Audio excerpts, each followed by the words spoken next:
ay nagtatayo na po ng supermarket po doon sa ating dating kontrolado 1975 po nung huling taon na kontrolado natin yung Pugad Island. Hindi po ginawa po ng China yan sa any of the island of the Philippines na naokupahan po ng mga militar po ni Ferdinand Marcos Sr., no? Vietnam po ang gumawa po niyan. Pero nagpapaamo pa ang Pilipinas sa Vietnam, samantalang Vietnam po ang pinakamalaking sinasakop po sa ikine-claim po ng Pilipinas sa Spratlys. Higit po 20 isla at mga features po ang okupado po ng Vietnam. Hindi China po, kundi Vietnam. Now, pinagmamalaki po itong mga nakarang araw ng Inquirer at ng mga Rappler and so on na meron pong pagpupulong, pagkikita po ang Vietnamese representative and Philippine representative at nagkaroon ng kasunduan sa defense pact daw and so on and so forth. Yan po ay laro lang ng Vietnam. But ang totoo po, ang Vietnam po ay nagtatayo na po ng supermarket po doon sa ating dating kontrolado 1975 po nung huling taon na kontrolado natin yung Pugad Island. Hindi po ginawa po ng China yan sa any of the island of the Philippines na naokupahan po ng mga militar po ni Ferdinand Marcos Sr., no? Vietnam po ang gumawa po niyan. Pero nagpapaamo pa ang Pilipinas sa Vietnam, samantalang Vietnam po ang pinakamalaking sinasakop po sa ikine-claim po ng Pilipinas sa Spratlys. Higit po 20 isla at mga features po ang okupado po ng Vietnam. Hindi China po, kundi Vietnam. And ito po ang storya. Aside from the supermarket na tinatag na po diyan sa ng Vietnam, diyan sa Pugad Island po, ang storya po ng Pugad Island kung paano nalipat po na sa kontrol ng Vietnamese po yan, dito po makikita natin sa 2013 report po dito ng Khmerization from Cambodia pa po itong ulat na to.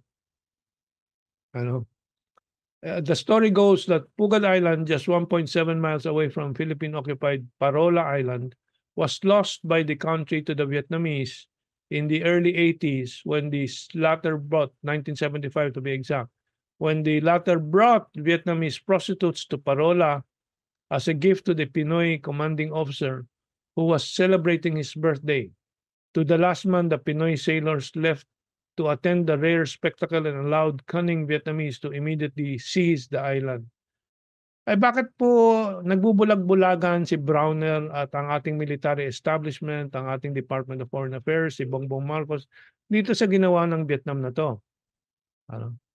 Of course, I know walang pakialam po sa totoo lang sa teritoryo natin ng ating armed forces, ang ating DFA, kasi wala po namang sense of nationalism itong mga institusyon po natin.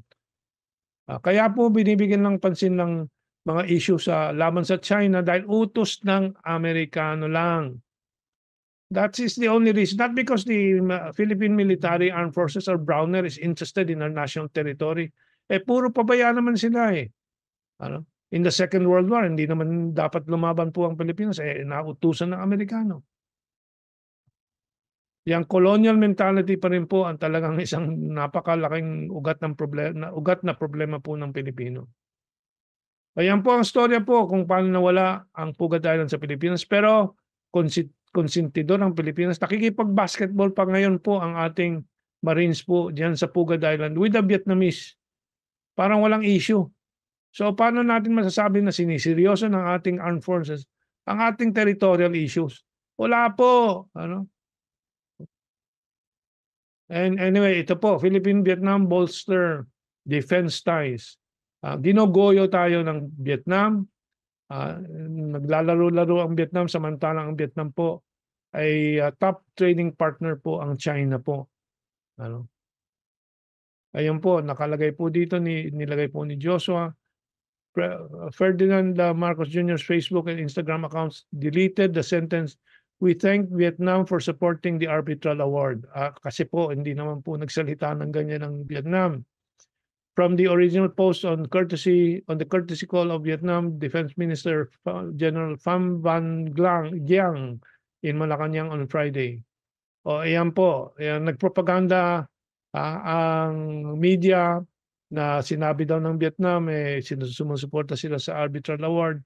Tahimik lang po sila diyan dahil po, ah, ito po ang post ni Bongbong na fake news pala. We have elevated like Philippine-Vietnam relations to greater heights with the visit of Vietnam General Pham Van Giang. We thank Vietnam for supporting the arbitral award na wala naman po. Ano? Thank you, Ka Joshua, for that research. Thank you. Ayan po.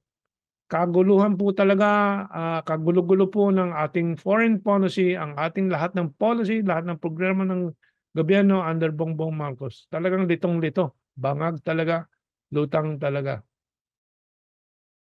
And so the truth is, kalaman po natin ang Vietnam sa mga claims po pa rin. Ano? Vietnam files, this is the Reuters report, July 18 lang po, 2024. Vietnam files UN claim to extended continental shelf in South China Sea right after the Philippines filed its claim. Nung nag-file po ang Pilipinas sa UN, ang Vietnam agad-agad po nag-file ng claim. Sumunod po ang Malaysia po. Kaya po, China naman tahimik lang po, no?